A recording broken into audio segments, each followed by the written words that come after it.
And welcome back to the Morning Blend. Well, some of us can only dream to live in homes like this, like me. Our little neck of the woods in Wisconsin has a lot of great luxury homes, and our next guest knows a lot about them. So joining us now is Brian Fendry. He's a realtor and luxury director for Berkshire, Hathaway, HomeServices, Metro, Realty. A long name, but fun stuff that you do, and some great things we're going to show people. Really nice to see you. Likewise, thank you. Let's talk about luxury real estate. It seems maybe obvious, but what is it? Well, when we talk about luxury homes, we talk specifically about the top 10% on the market. So pricing-wise, for instance, particular areas such as Mequon, Delafield, their home prices are higher, so what you would consider luxury would be even higher. Oh, maybe so they may not fit the luxury of a price of somewhere else in the city. It'd be higher just based on what surrounds them. Correct. So, and then some other areas of the city, maybe 400 would be the top 10%, but then there's the other invisible lower limit that we say anything has to be over 500,000 to be a luxury home. Because otherwise, in some areas, if we're looking at the top 10%, we're at 100,000. Now, are these actual listings right now, homes that are for sale? These are, yes. That's gorgeous. This particular house is a lake house. This one is out near the Lake Geneva area. Okay, beautiful. Yeah, so these are homes that are more destinations. They're almost destinations for the homeowner. This one in Merton on Paradell, 5,000 square foot ranch home with 21 acres around it. So that's what we see more in luxury. This one's in Mequon, in western Mequon, with, again, an acre lot with a conservancy behind it.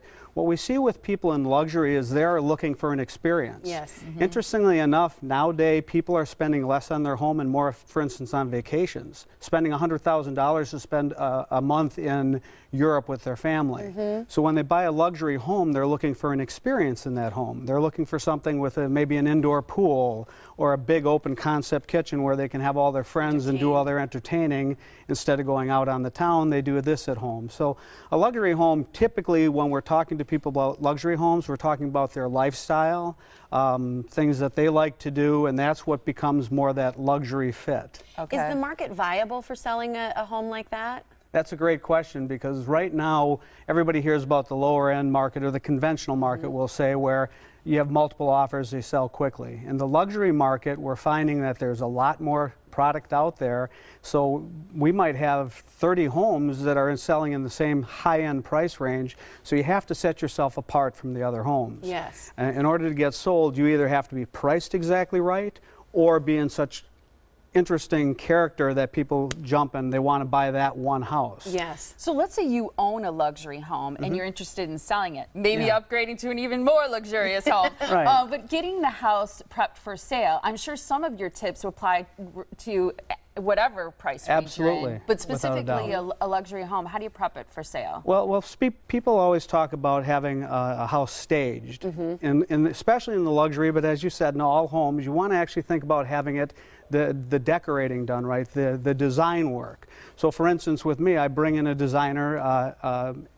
Ellen Angelo is a great favorite of mine. Ellie she's EMA Design.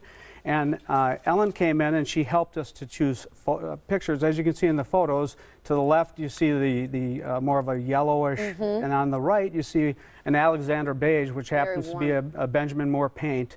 And what we did is we brought Ellie in to help pick the colors, and then we brought in another gentleman, Mario Balistreri with MJB Builders.